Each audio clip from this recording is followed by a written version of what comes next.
Okay, I think we're ready to get started. Welcome to the Poetry Box Live. So our next featured poet is Meg Lindsay, author of Notes from a Caregiver. A semi-finalist in 2 Discovery the Nation contest and a finalist in an Inkwell competition, Meg Lindsay's poems have been published in Tricycle, Pivot, Salamander, Alimentum, and Connecticut River Review. She's also earned an MFA in poetry from Sarah Lawrence College.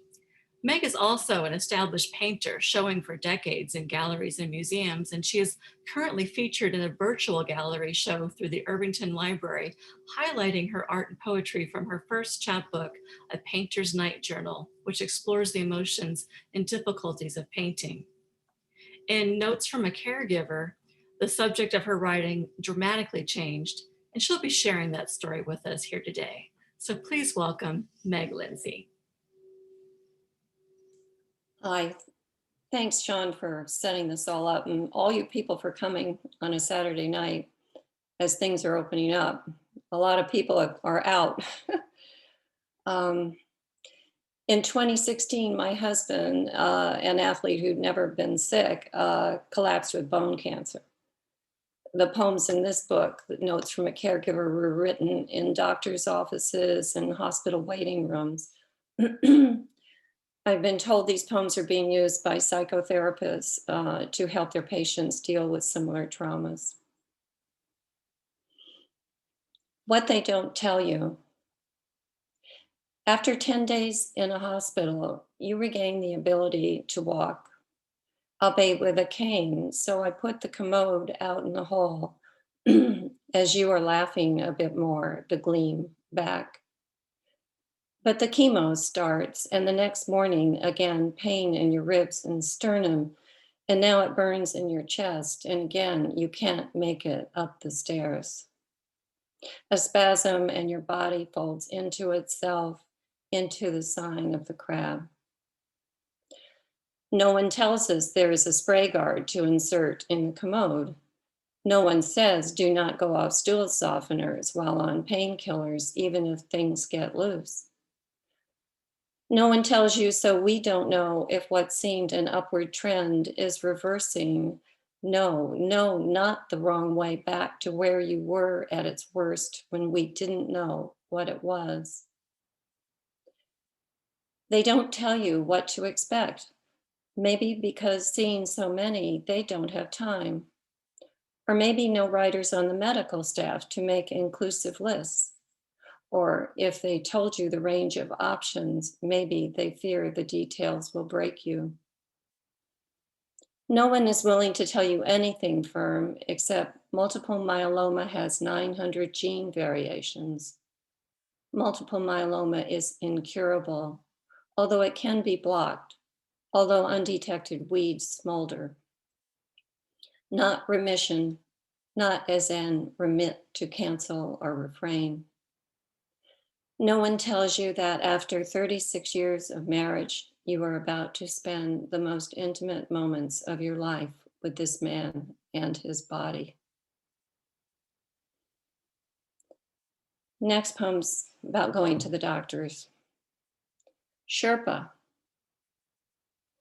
I carry 2 pillows, one to soften where his collapsed vertebrae touched the back of a chair, and the other a thicker Tempur-Pedic to cushion the bones of his butt. I carry the water bottle from the cyclist shop where he used to buy his racing gear because his mouth gets dry from the pills and to take a painkiller if whatever we are doing becomes too much. I carry the walker from the garage to the car. I push the metal buttons down in order to swing shut the sides slowly so the wheels don't catch and get stuck, as that time when I couldn't get them open at the medical facility. The line of cars growing as the valet driver waited for our keys and handicap sign. I carry cash, our phones, credit cards, and his medical information, and a sweater for him and one for me. I carry our food. I carry a heaviness that I can't seem to leave behind. It lives somewhere inside my skull, behind my eyes, not visible except on those occasions when someone asks how I am.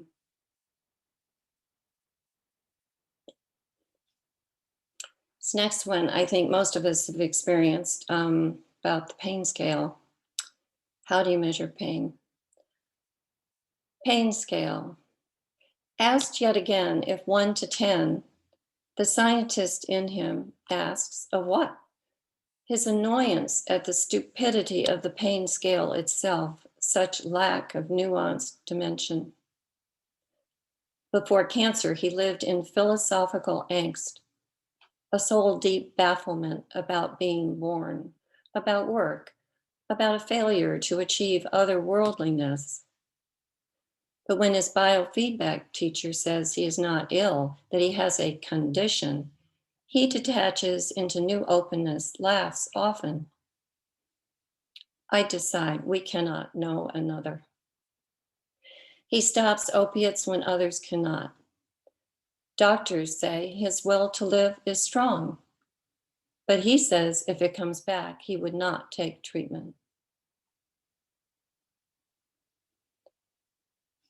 This poem's about entering another stage of his recovery when he's getting stronger. Reclaiming his life. At the multiple myeloma meeting in front of 15 survivors, he describes his rapid decline. The ribs broken, his permanently deformed sternum, and the 5 compressed vertebrae fractures. He, sheepish as a guilty boy, admits to the silence of even this battered group, stunned by the degree of his breakage that has left him bent and dependent on a cane.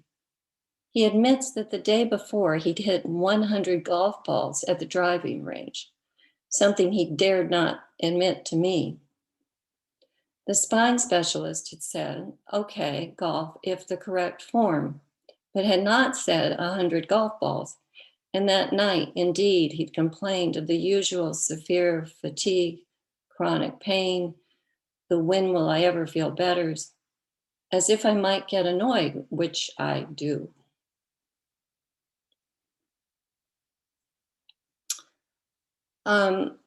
We escaped for a few days up to his favorite place, Lake Placid. This is an example of the kind of dark humor that comes up when in these circumstances. This is always better with a live audience, excuse me, so to speak. Driving back from Lake Placid. I keep looking over at him in the passenger seat, slumped down awkwardly, his jaw slack, lips parted. And I am debating if he's died, if finally his heart decided enough. But that would mean I have a dead person, a body next to me in the front seat.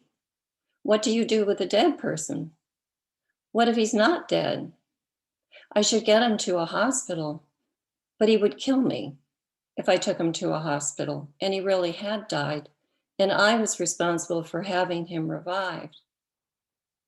So many bones broken, so much nerve damage, so many warnings that the cancer will come back, a future of more lesions, more broken bones, more chemo, more rib misery. But if I don't take him to a hospital, am I a murderer? Culpable? How long am I allowed to drive around before I am culpable? An hour? 3? And after 3 hours, should I drive straight to a funeral home? Would that be presumptuous? What is the proper sequence of these things I never have dealt with before? He still does not move. It's been half an hour. My heart beats fast and I look at the gas gauge, thinking it might determine how long I drive around. We are an hour from home, and I would so like to be home. He stirs, gulps air, blinks, and asks, how close are we? Later, he agrees he would have killed me if I'd had him revived and he missed an easy way out.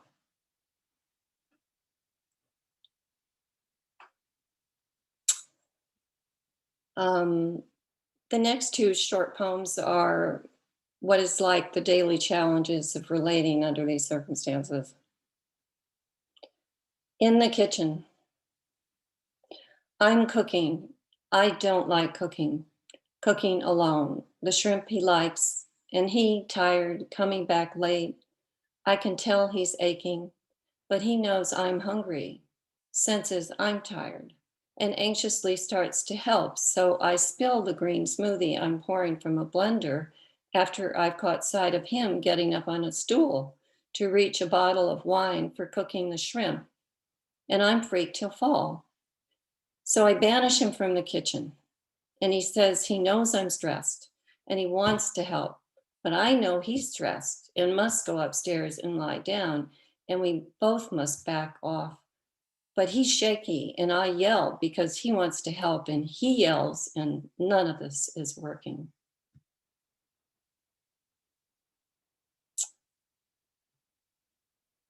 This one is outside, black ice. In the dark, I sprinkle fine sand over a broad swatch of black water that is frozen, slick and shiny.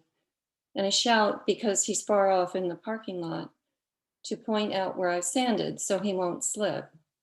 But he doesn't stop, poles his way, using hiking poles to push evenly up against the bent upper back to breathe better. Muscles ahead, choosing not to hear, onto the ice and beyond, like he used to bushwhack hiking in the high peaks. Standing there in the street light, left behind holding a heavy canister of sand, I realize we have two different agendas. His to live full out, and mine to keep him safe.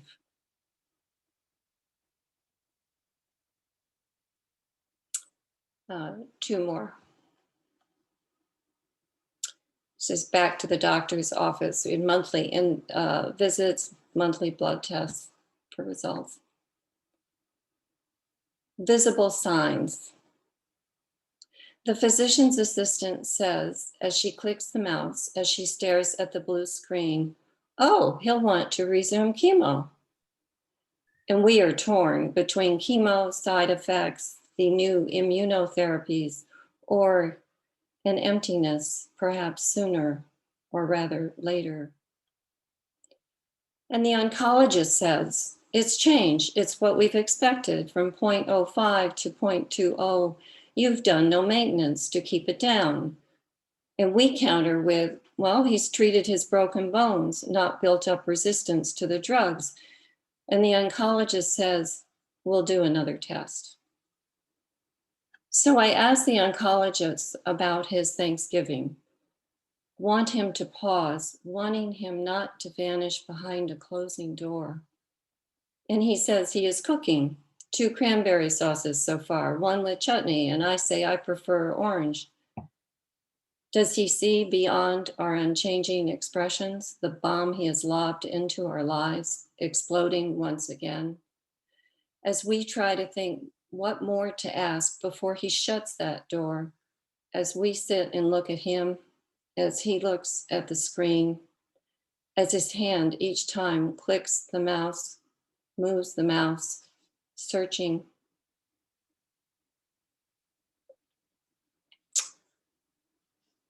And this is the last poem, seemed a good one to end on.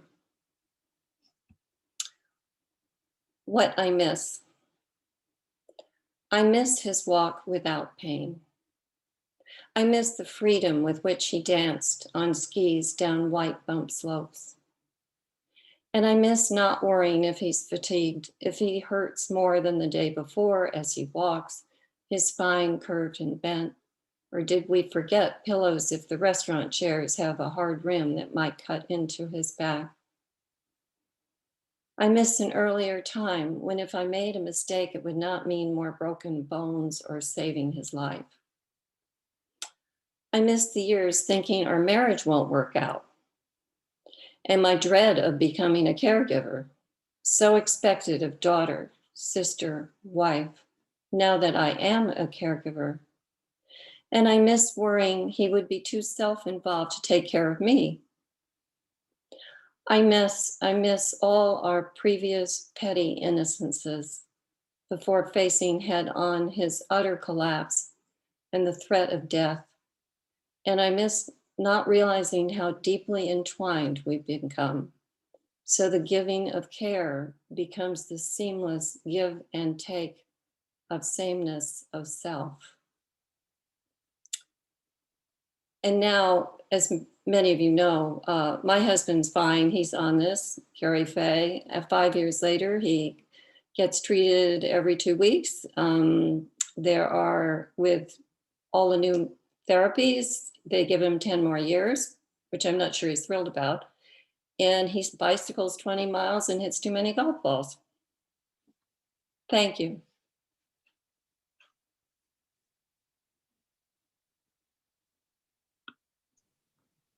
Oh, Meg. And that was beautiful. And I get really emotional with this book. I've read through it many, many times. And It's tough doing a reading because we'd really rather not go back to those emotions. But anyway. well, I want to thank you. I want to thank you for writing and sharing this poetry that's on such a difficult and personal topic. And I've been a caregiver a couple of different times in my life, and I really appreciate your candor, your dark humor, and the way you take just the little moments, the little life details, and kind of share how those little things can break us. And it's just like reading you going through those things, kind of just knowing somebody else gets it, because it's hard to explain to somebody who hasn't gone through those things, because it doesn't seem like much. But when it is somebody that's been through it and you're sharing it the way you are, it really makes all the difference in the world. And the book is a real gift, and I'm glad it's being used to help other people that are caregivers, are going through a similar traumatic experience. I think that's the true value of poetry like this. So thank you. And Gary, I am so happy. When I saw the name Gary Fay, I wasn't sure if that was you or not, but I'm so happy to see your smiling face and you're doing so well. So bravo, bravo. Gary, you didn't expect that.